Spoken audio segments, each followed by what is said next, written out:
What's up, everybody? Hopefully, you guys are doing good as always. Today, we're talking about the Greek gift sacrifice, which is a very powerful and common maneuver that you can do in chess to gain an immediate advantage and often to lead you to checkmate.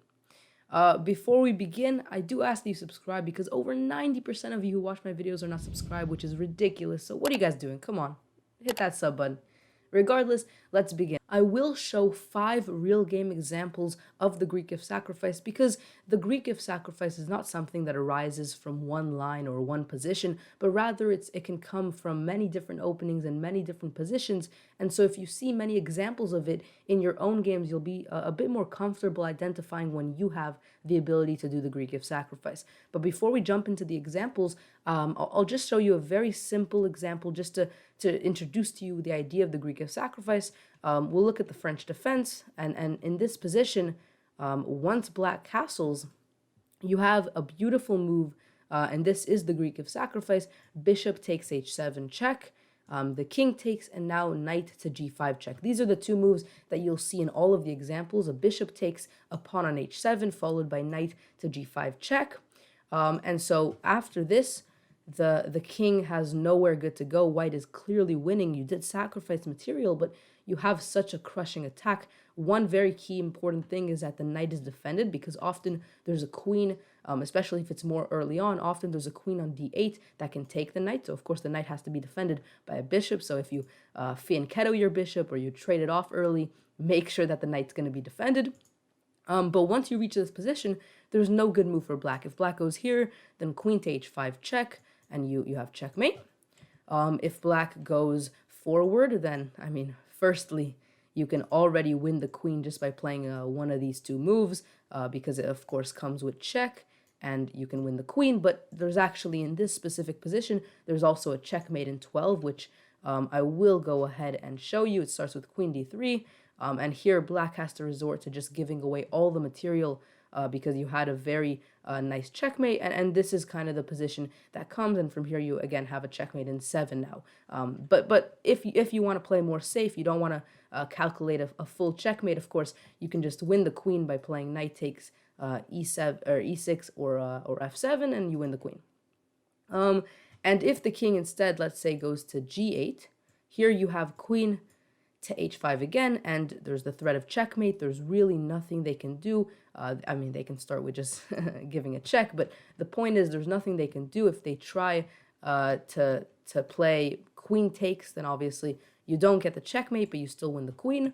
If instead one thing they might try is rook to e8, but this doesn't work because of queen takes, king moves here, queen here, king moves, and you have a very nice checkmate on the board.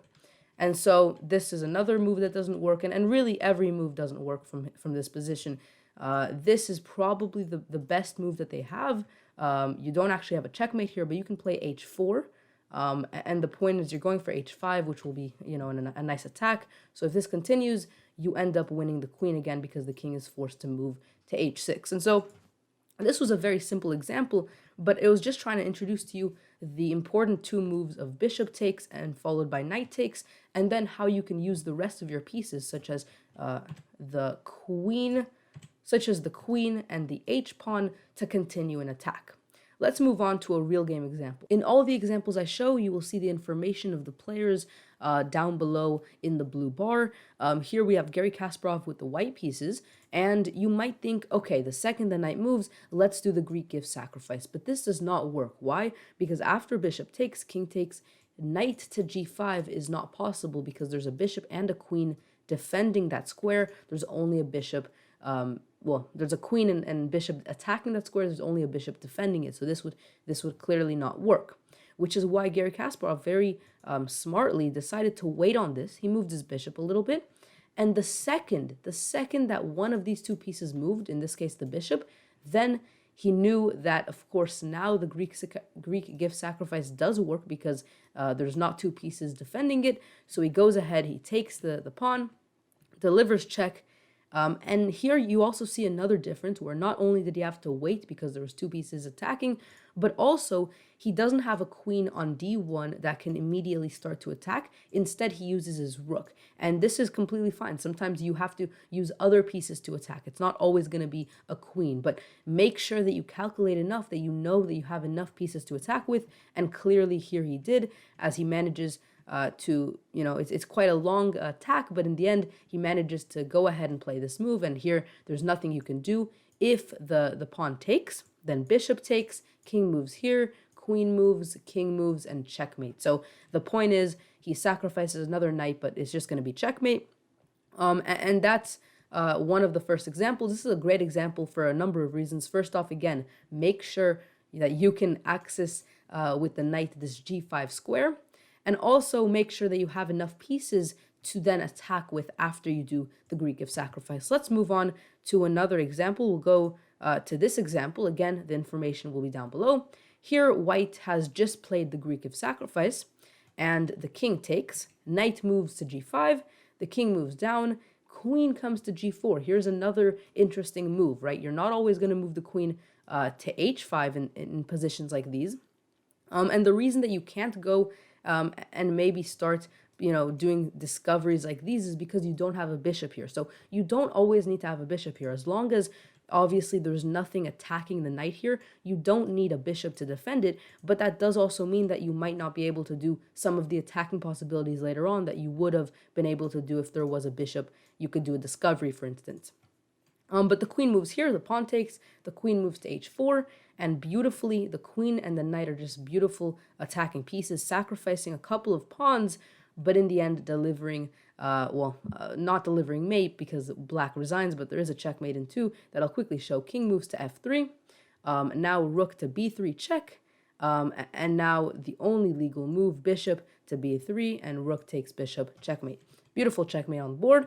Let's move on to another example. These next 2 examples will show another purpose of the Greek of sacrifice. Sometimes you do the Greek of sacrifice not only for the sake of checkmate or for winning a queen or something like that, but also sometimes you do it if you're in a position where the queen is kind of eyeing down a piece, such as this bishop, but there's a knight in between. So a beautiful tactical combination is bishop takes, king takes, and now knight moves to g5 with tempo, and so you can win the bishop afterwards. And this is exactly what Hikaru Nakamura found here. You win the bishop, you also win a few pawns with it, and I mean, a beautiful position here. White is clearly better. Let's move on to another one of these similar examples. Here we have another position where the queen is eyeing down a piece, but again, there's a knight in between. So what do you do? Well, a very similar thing, the Greek of sacrifice, and here, I mean, white has a very decisive advantage, and you're most likely going to end up winning here. So these 2 examples did also show another kind of way that you can use the Greek of sacrifice, not only to deliver an incredible attack, but also sometimes if there's pieces here either pinning your knight or just, in your territory and you want them gone, you can try to sacrifice a few pieces to gain the pawns and to gain these pieces, and sometimes also a nice attack. Let's move on to a final example. In this example, again, white has the ability to do the Greek of sacrifice with the bishop and knight pairing that can take, followed by knight to g5, and that's exactly what happens here. Now notice in this example, a big thing that I want to show in this example is, first off, h4 is played to support the knight so the queen can move later in the game.